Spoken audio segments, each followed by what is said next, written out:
What's up? So, whoops, I don't trip. I'm in another cemetery. I know. Josh, do you go to cemeteries all the time? Stop asking me questions. So, I'm out here with my father over here. He's trying to hide from the camera. I'm trying to see out of the shot. It's not a shot, it's a video. Say hi to all my YouTube fans, the millions watching around the world. So, we're doing a photo shoot here in Greenlawn Cemetery. Came out here looking for statues. We found some cool stuff already. I wanted to take a few minutes to talk a little bit about exposure because I mentioned it briefly in my last video. And with it being a little brighter today, there's a little more sunshine out, so it's a little more important. So I thought I'd take a minute just to talk briefly about it. Nothing too in-depth, but basically, so when I mentioned the exposure triangle in my last video, essentially there's three parts of the exposure triangle. There's aperture, ISO, and shutter speed. The easiest one of those three to understand and control is the ISO. So basically the ISO is when the camera will automatically in the background brighten the image electronically. And you can see that as you go with higher and higher ISO numbers, you're artificially brightening and it will start to show what looks kind of like static in the background of the picture. At some point, maybe later in the day when it's a little darker and I can tolerate it, I'll take a picture with some high ISO and just add that in here somewhere, maybe. So that one's the easiest one to understand. The other easiest one to understand is shutter speed. Shutter speed is how fast your shutter's opening up and closing when it's taking the picture. So if it's opening up, if you have like a 1/4000 shutter speed, that would be good for capturing birds in flight, for instance, because it's only capturing it for a split second. If you want to capture something in lower light, you can go down to, a 2 second, 3 second, 4 second shutter speed, and basically that leaves the shutter open for 3 seconds or 4 seconds or however long you have it set for, and then it closes it down. It captures a bunch more light. The problem is with motion, if you have, let's say, wind blowing some tree leaves or somebody walking by or water flowing. Water is a big one. People will usually go with a lower shutter speed for capturing waterfalls or rivers because it adds some motion to the water. Boy, this is amazing. I'm getting Discord notifications now when I'm recording videos. If you don't know, I have a Discord. Check it out below. It's in the description. There's a car coming up here. Hold on. I think they're going a different direction. Anyway, I digress. Back to the point of the video. The least professional channel on YouTube, I'm telling you. So shutter speed, you can speed up, you can slow down the shutter speed. The slower the shutter speed, the more light's getting in. It's great for low light situations. If you can get a still area where there's not a lot of wind blowing, there's nothing really moving around, it's perfect to try and up the exposure and make the photo brighter. And then it goes on to aperture. Aperture is the most complex one by far, simply because it controls so many things. So basically your aperture is inside the lens, and I've got the camera set up here, but you can't really, but it's right inside there. You can kind of see it. So you can see clear to the back right there because it's open up a little bit. I've got it set at 7.1 for this shot that I was taking of the statue. So aperture, the bigger the number, the smaller the aperture is open. It sounds really crazy because you would think, a bigger aperture should be a wider open hole. No, it is a smaller. So for instance, if you go up to aperture f22, for instance, that's how you'll see aperture on the camera is f-stop. So it'll be f point a number. So like f22, you're gonna have like a real tiny hole opened up. If you go all the way down to say f 4.8 or 4.5, I think is what it goes to, and it'll go even smaller than that, but it'll open up much wider. Now, what this means essentially is if you're running a lower f-stop number, whatever you have in focus is going to be in focus, in perfect focus. A low f-stop number, things that are close to that, you'll start to see the focus fade off, and as it goes further off into the distance, the focus gets less and less until it's blurry in the background. That's how you get the blurred shots where you can get, like, I've been taking pictures of these statues, and I'll have the statue and it'll be real blurry for the trees and stuff in the background. And that's how you can get those kind of shots. Typically, there's a sweet spot on most cameras for the aperture. So it's usually, I've heard 2 to 3 stops above the lowest setting. And every lens, depending on the zoom, has its own minimum and maximum. So let me see if I can find it here on my lens. If I can show you. Yeah, it's down there. Nope. Oh, it's real small. So I don't know how well that's going to show up. There's real small lettering. Yeah, I don't think it's even really showing up. But essentially, because I've got a telephoto lens on right now that goes 55 to 250 millimeters. At 55, it's like f4.2, all the way up to 250 millimeters, where the smallest aperture, the biggest aperture, I'm sorry, the most open aperture you can have is f5.6 or so. And that impacts how much light you can let in, because the more the aperture is open, the more light is coming in. That's how it plays into the exposure triangle. So if you're trying to get a picture and it's a little bit dark, and you look and you see you have f16, for instance, try lowering that down to f11 or f8. Try and get that down to a reasonable thing. It opens it up, it'll let more light in. And usually around f8 to f11 is the sweet spot for most cameras, where it'll be as sharp as possible at the point that you're focused on. It's not always the case, and you have to test it out and play around and take pictures just to figure out like where that's at. But yeah, that's all I've got at the moment as far as exposure is concerned. I don't want to go too in depth because I'm still not as expert on it as I would like to be to start explaining it fully. But that's a real basic overview.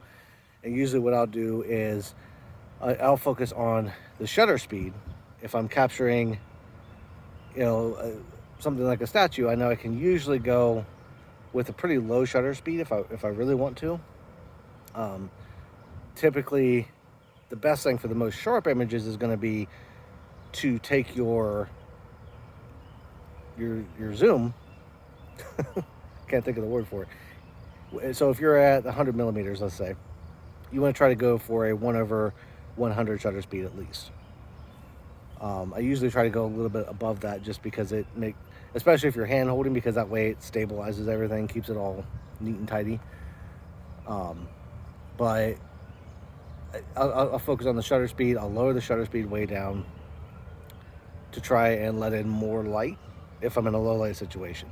Situation like this, it's sunny. Can't see a whole lot of sunshine right now, but it's a little brighter. You can kind of see that. But yeah, today I'm going to be checking out a few different places, more Greenlawn stuff, so I'll probably record something else. I want to focus on a little bit of the history too, because that's really why I like to visit the cemeteries. You get the statues, you get the history, you get sirens in the background when you're in the middle of downtown Columbus. And actually, if I step up here, walk up here, because you can see the skyline for downtown Columbus. That's how close we are. And I might grab a shot of that here in a few minutes, because that's kind of a cool shot.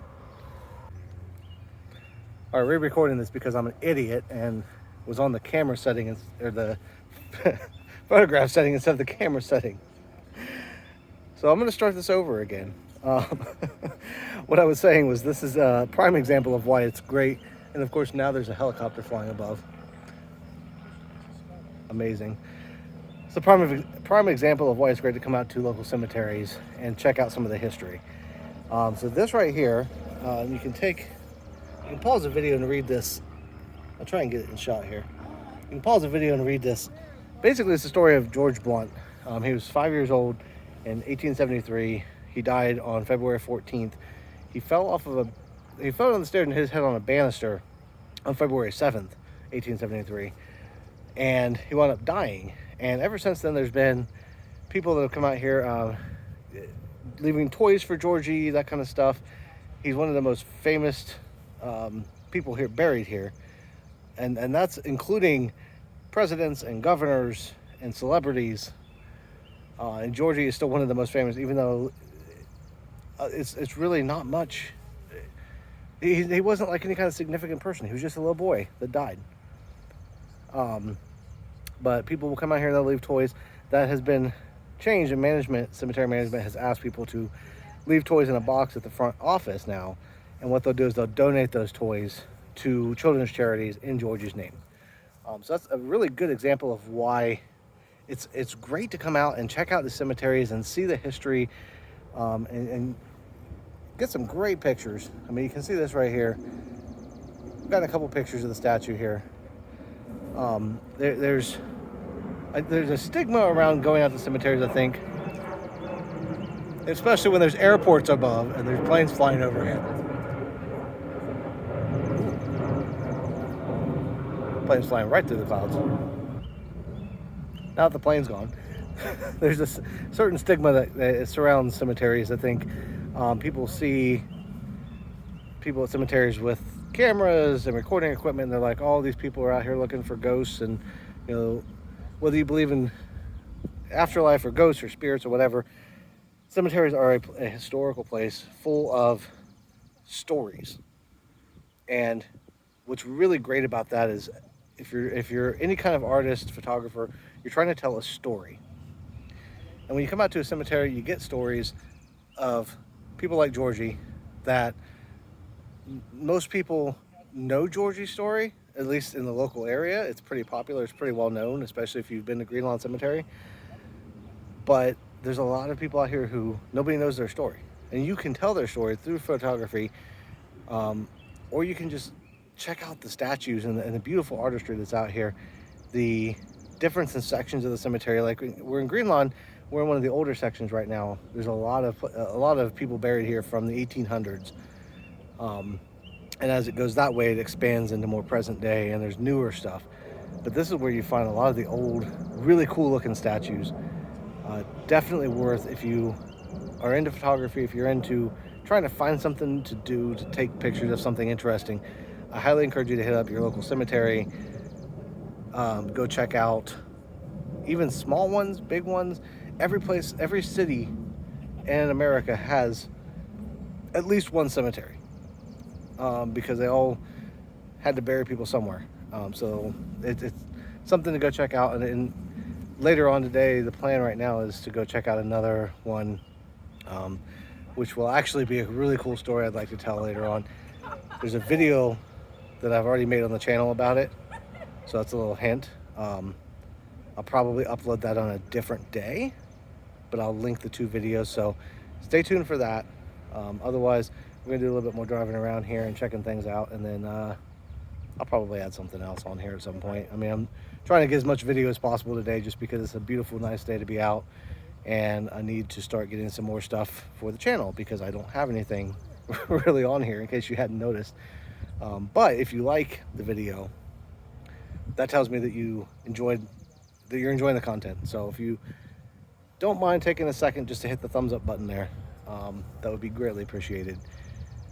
That being said, let's digress and go find something else.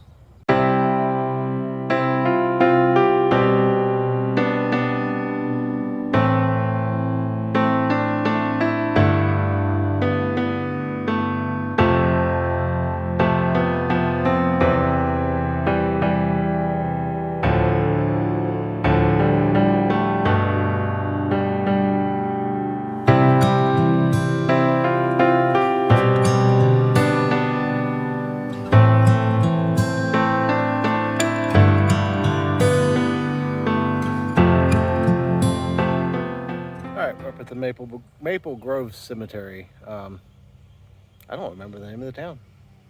I'll have to look it up and add it in post with the magic. So we decided to stop here and see if we could find anything. I've been here before. I can't remember if I uploaded the video that I've taken here before. If I have, I will put it in the corner, whichever corner it goes in. If not, well, this is the first time I've been here. So I've set up the camera here. Got this really cool looking shot, and I don't know how well you can see that in the video, going straight down the line there. So this road, it goes down and it turns around, and there's a crypt at the end of it. The crypt's got an open door, but it's got a gate on the front. And when we pulled in, the first thing I noticed was how cool it looked with the sun, the way it's coming in, and just the shadow and the way that it's set up down there. So I went ahead and I've taken a couple of shots from that. I might grab a couple more. I'm just waiting for the perfect conditions, um, which is a good idea if you are, if you're trying to learn photography, if you're trying to get out and take some pictures and that kind of stuff. Patience. Patience is one of the biggest things.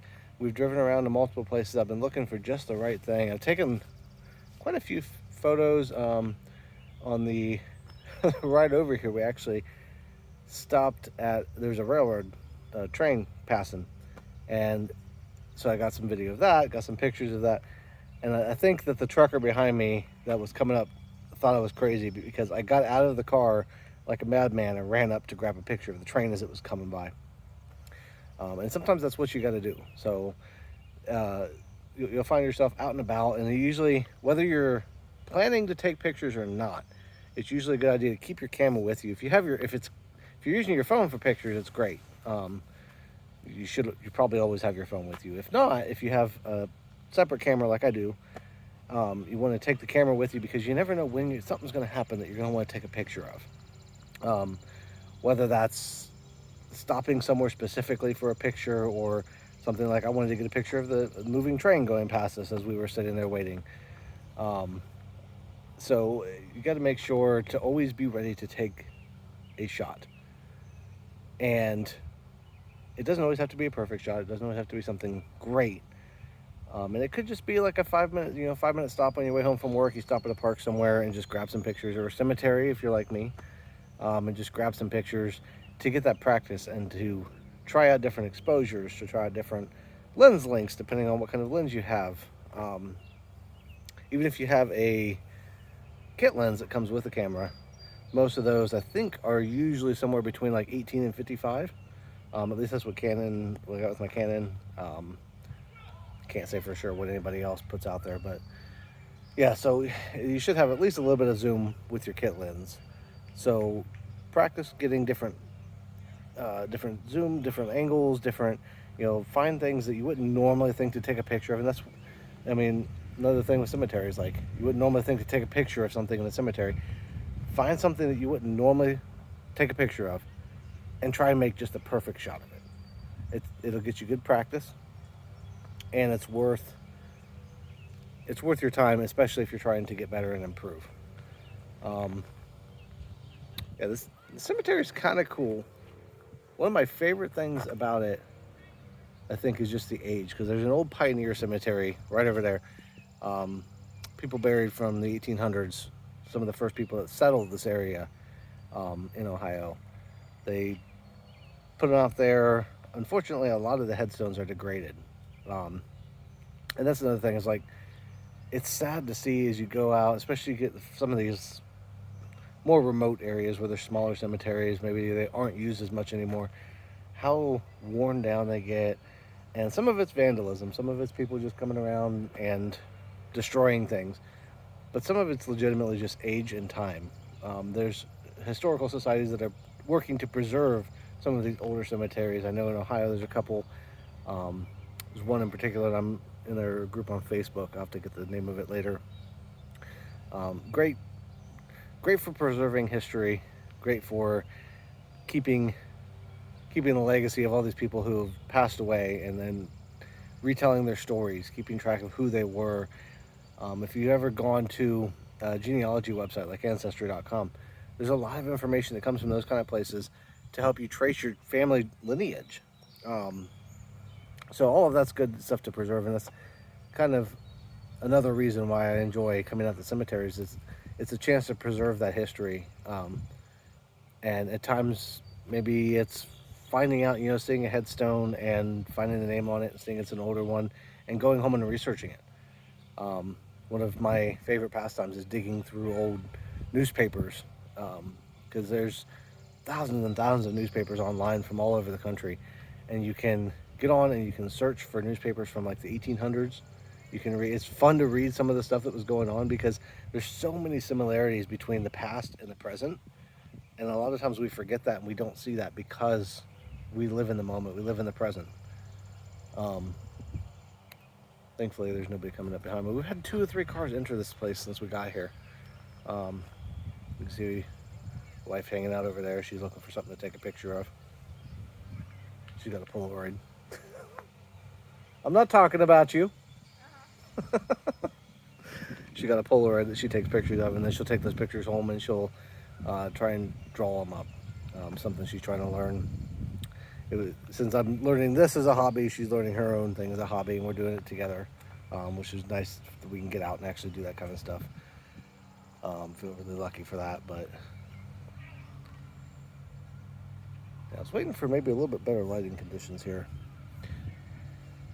The weather is okay. There's storms in the area. We actually had a couple of times where some rain popped up on the way over here, so we'll have to keep an eye out for any rain showers coming. Okay, so I wanted to show something else here. So I've got my camera set up here, aiming right at that, right there, that statue. So the reason I wanted to bring that up is because a lot of people I've heard of will say, you don't want to shoot in the harsh sunlight. The sunlight's too hard, you get the sharp shadows, and that's not actually true. You can, if you don't want the sharp shadows, yes, shoot in the evening, shoot in the morning, or when it's cloudy out. In this case, we have some beautiful puffy clouds in the sky because it's a humid day and there's storms just kind of popping up everywhere. But because of that sunlight, I was able to get a really cool picture, I think, of this angel sitting here on the front pedestal, I guess, for the cemetery. And the light coming across the angel, the way that it is with the wings and everything, I think is going to come out really nice. So I wanted to point that out too. Don't worry necessarily about the light. Just because somebody says harsh lighting's bad doesn't mean it's actually bad. It's only bad depending on what you're actually aiming to do. If the type of picture that you're aiming to get looks better with sharp shadows, then get that picture. Just because somebody tells you, oh no, it's bad to get that, harsh light's terrible, go out in the early morning or in the evening, you don't have to do that. For me, this kind of thing right here, I walked up to it here. I don't know how well that's coming out. Yeah, it looks all right. But you can see the shadows there. And the way that the shadows play off it lends itself really well to, say, black and white, or if I wanted to tone it down a little bit later with the colors when I go into post. So keep that in mind too, is there's a lot of stuff that sharp shadows can actually give you, including depth, and it can look really cool. So keep that in mind as another thing. I'm sure I'll edit this together some way so that I'm not saying twice in the Maple Grove Cemetery. But I don't edit very great, so otherwise, let me know down in the comments if there's any place you want to see. If there's anything that you're maybe struggling with trying to learn when it comes to photography, and any questions you have, and I'll be happy to answer those both in the comments and in a video at some point. If I get enough questions come across, it'll give me some more stuff to talk about and answer directly. So leave a comment down below, like the video if you enjoyed it, if it was helpful to you, and otherwise I will see you next time. Bye.